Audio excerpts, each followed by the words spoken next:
luas terbuka dan tulisme. Kemudian capaian pembelajaran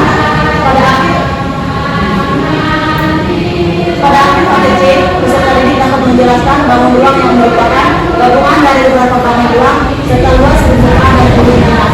Mengidentifikasi bangun ruang yang merupakan gabungan dari beberapa bangun ruang serta luas permukaan dan kebutuhan.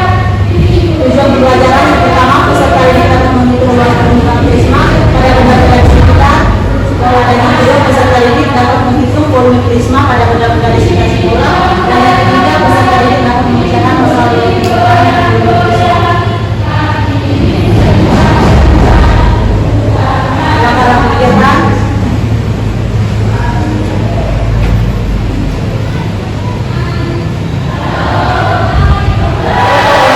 Pada masalah yang pertama, guru memberikan sebuah permasalahan tentang materi prisma, dan yang kedua, Ratna akan menjadi ulang tahun sahabatnya. Dia ingin memberikan hadiah pada ulang tahun sahabatnya. Ratna membungkus hadiah tersebut dalam kado yang berbentuk prisma segitiga siku-siku dengan ukuran pengikutnya 6 cm dan 8 cm dengan tingginya 20 cm. Beberapa kado yang berbentuk langkah.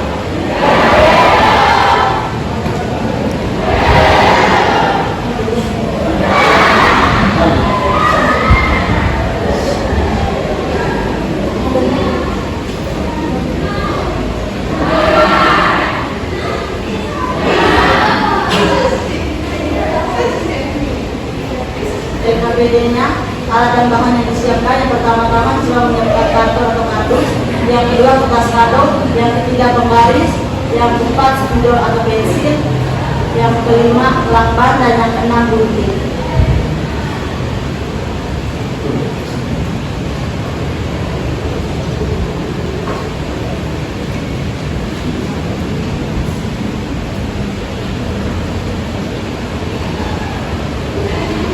Model yang kedua yaitu perangkat belajar kontekstual. Materinya tentang bangun ruang, bola, dan tabung. Kelas 5 ATC. Capaian pembelajarannya, pada akhir ATC peserta didik dapat menjelaskan ciri-ciri bangun ruang, bola, dan tabung, menghitung volumenya dan luas permukaan bola dan tabung dengan tepat, mengaplikasikan konsep bangun ruang dalam konteks kehidupan sehari-hari. Yang kedua, tujuan pembelajaran. Yang pertama, peserta didik mampu mengidentifikasikan ciri-ciri bangun ruang, bola, dan tabung, dan yang kedua, peserta didik mampu menghitung volume dan luas permukaan bola dan tabung, dan yang ketiga, peserta didik mampu menghubungkan konsep bangun ruang dengan situasi di sekitarnya. Inti yang pertama modeling. Guru memperkenalkan bangun ruang atau bola dan tabung melalui gambar dan benda nyata, dan yang kedua, guru menjelaskan karakteristik sifat-sifat ciri-ciri dan komponen bangun ruang, balok, dan kubus tersebut. Yang kedua, inquiry. Yang pertama, guru memandu siswa untuk bertanya tentang penggunaan bola dan tabung dalam kehidupan sehari-hari, dan yang kedua, siswa diajak untuk merumuskan pertanyaan-pertanyaan tentang bangun ruang, bola, dan tabung. Dan yang ketiga, questioning. Yang pertama, guru menggunakan pertanyaan terbuka untuk mendorong siswa berpikir kritis tentang konsep bangun ruang, dan yang kedua, siswa ditantang untuk memecahkan masalah yang melibatkan bola dan tabung. Yang keempat, learning community. Yang pertama, siswa bekerja dalam kelompok untuk menggunakan strategi dalam menyelesaikan masalah tentang bola dan tabung, dan yang kedua, kolaborasi antar siswa diangkat untuk mencapai pemahaman yang lebih baik. Dan yang kelima, konstruktif. Pertama, guru memberikan kesempatan kepada siswa untuk menemukan konsep bangun ruang sendiri melalui eksplorasi dan percobaan. Yang berikut, siswa diajak untuk membuat model bola dan tabung menggunakan bahan-bahan yang tersedia. Dan yang keenam, refleksi. Siswa diminta untuk merefleksikan proses pembelajaran dan pemahaman mereka tentang bangun ruang, bola, dan tabung. Dan yang berikut, guru mengajukan pertanyaan reflektif untuk membantu siswa memahami proses berpikir mereka. Dan yang ketujuh, asesmen. Guru melakukan penilaian formatif dengan mengobservasikan keterlibatan siswa dalam diskusi dan aktivitas kelompok. Yang berikut, penilaian formatif dilakukan melalui tes tertulis dan proyek pembelajaran tentang perhitungan volume dan luas permukaan bola dan tabung. Yang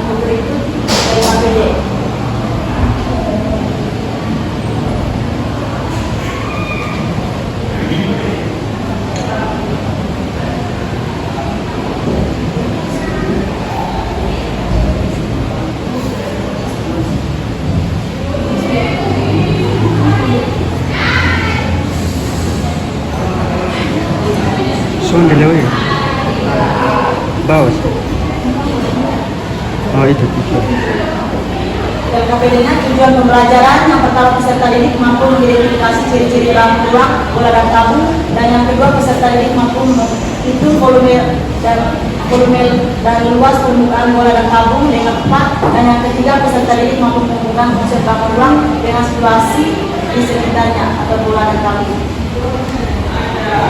Lanjut.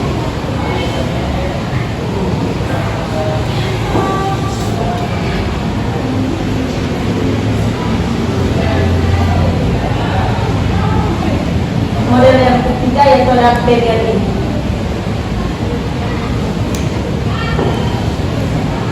Dan materi bangun ruang perujukan limas kelas 5 fase C. Capaian pembelajarannya pada fase C peserta didik mampu memahami konsep perujuk dan limas, mampu menghubungkan konsep bangun ruang perujuk dan limas dengan situasi sehari-hari, mampu membandingkan dan mendeskripsikan perbedaan antara bangun ruang perujuk dan tabung. Dan berikut tujuan pembelajaran. Yang pertama, siswa memahami konsep bangun ruang perujuk dan limas. Dan yang berikut, siswa mampu menjelaskan karakteristik bangun ruang perujuk dan limas dalam konteks sehari-hari. Dan yang ketiga, mampu menyelesaikan soal-soal kontekstual yang melibatkan bangun ruang perujuk dan limas. Berikut, siswa mampu membandingkan dan mendeskripsikan perbedaan antara bangun ruang perujuk dan limas. Dan yang kelima, siswa mampu menyimpulkan konsep yang dipelajari dalam materi bangun ruang perujuk dan limas. Inti yang pertama, memahami masalah kontekstual. Yang pertama, guru memperkenalkan masalah kontekstual yang melibatkan bangun ruang perujuk dan limas.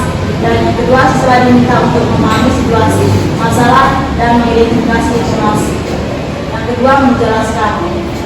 Guru menjelaskan konsep-konsep dasar tentang bangun ruang perujuk dan limas. Siswa diajak untuk mendiskusi dan bertanya tentang konsep-konsep bangun ruang, konsep-konsep tersebut, menyelesaikan soal. Siswa diberikan soal-soal kontekstual yang melibatkan penggunaan bangun ruang perujuk dan limas. Yang berikut, siswa bekerja secara individu atau kelompok untuk menyelesaikan soal-soal tersebut. Yang keempat, membandingkan dan mendeskripsikan. Yang pertama, siswa diminta untuk membandingkan ciri-ciri bangun ruang perujuk dan limas. Siswa menyusun perbandingan antara kedua bangun ruang tersebut dengan mendeskripsikan perbedaan-perbedaan. Dan yang kelima, menyimpulkan. Guru mengajak siswa untuk merumuskan kesimpulan dari pembelajaran hari ini. Siswa diberi kesempatan untuk berbagi pemahaman mereka tentang konsep-konsep yang dipelajari. LKPD materi dan limas kelas 5. Tujuan pembelajarannya yang pertama, siswa memahami konsep bangun ruang perujuk dan limas. Dan yang kedua, siswa mampu menjelaskan karakteristik bangun ruang perujuk dan limas dalam konteks sehari-hari. Yang ketiga, siswa mampu menyelesaikan soal-soal kontekstual yang melibatkan bangun ruang perujuk dan limas. Yang ketiga, siswa mampu membandingkan dan mendeskripsikan perbedaan antara bangun ruang perujuk dan limas. Yang kelima, siswa mampu menyimpulkan konsep yang dipelajari dalam materi bangun ruang perujuk dan limas.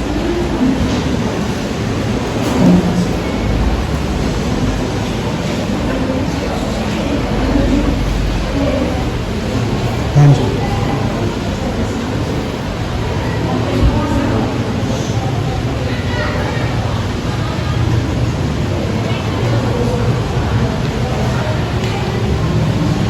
Perangkat pembelajaran berikut PJBL yang materi balok dan kubus kelas 5 fase C.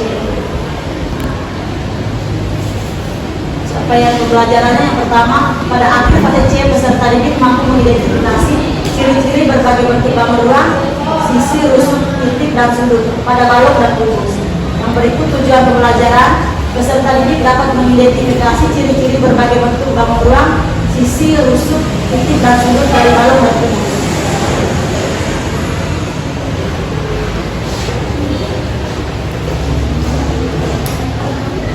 Inti yang pertama, menyiapkan pertanyaan penugasan proyek. Yang pertama, guru menyampaikan topik tentang balok dan kubus, memberikan pertanyaan pemantik terhadap siswa.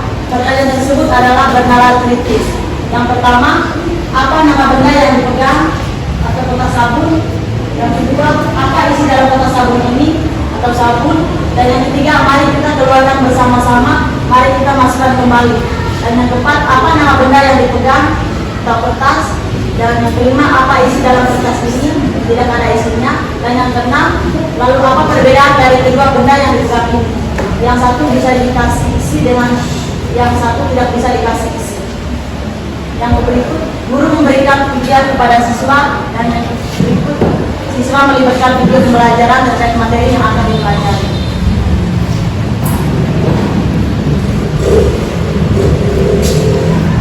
Siswa mendapatkan penjelasan terkait topik proyek yang akan dikerjakan bersama-sama dalam pelajaran kali ini. Yang kedua, mendesain atau membuat perencanaan untuk proyek yang meliputi siswa dibagi menjadi 4 kelompok yang masing-masing terdiri dari 5 anggota dan akhiri. Yang berikut, perwakilan siswa dari masing-masing anggota mengambil topik yang sudah disediakan oleh guru. Yang berikut, guru menjelaskan proyek yang akan dibuat atau berpikir kritis. Dan yang berikut, guru menjelaskan proyek yang akan dibuat oleh masing-masing kelompok. Tugas masing-masing anggota dan guru menginformasikan alat dan bahan yang akan digunakan dalam pembuatan proyek bangunan itu. Yang berikut, siswa mengambil alat dan bahan yang sudah disiapkan oleh guru atau guru. Yang ketiga, menyusun jadwal pelaksanaan penyelesaian proyek. Guru dan siswa melakukan kesepakatan terkait kegiatan proyek ini akan dilakukan 1 kali pertemuan. Guru membagikan LKPD kepada masing-masing peserta didik, namun dikerjakan secara berkelompok. Yang keempat, memonitor kegiatan dan perkembangan proyek. Yang pertama, siswa berdiskusi mengikuti petunjuk dari LKPD, dan yang kedua, siswa mengerjakan LKPD individu secara kelompok, dan yang ketiga, guru membimbing siswa dalam melakukan proyek pembuatan bangunan ruang dan berkeliling mengecek pengerjaan siswa serta kartu kesulitan siswa. Siswa secara berkelompok melaksanakan pembuatan proyek tersebut. Yang kelima, menguji hasil. Guru melihat dan mengevaluasikan hasil proyek yang telah dikerjakan oleh masing-masing kelompok atau dari segi kerapian, bentuk, serta kreasi warna. Yang berikut, masing-masing kelompok maju untuk mempresentasikan hasil diskusi serta menunjukkan bagian-bagian ruang yang telah didiskusikan oleh masing-masing kelompok. Yang berikut, mengevaluasi. Guru memberikan penguatan terkait materi evaluatif, menyampaikan dengan metode tanya jawab. Guru dan siswa bersama-sama menarik kesimpulan terkait pembelajaran hari ini. LKPD, alat dan bahan yang disiapkan: karton, kertas manila, gunting, penggaris, pensil, kater, dan double. Tujuan pembelajarannya, peserta didik dapat mengidentifikasi ciri-ciri berbagai bentuk bangun ruang atau sisi, rusuk, titik, dan sudut, balok, dan kubus.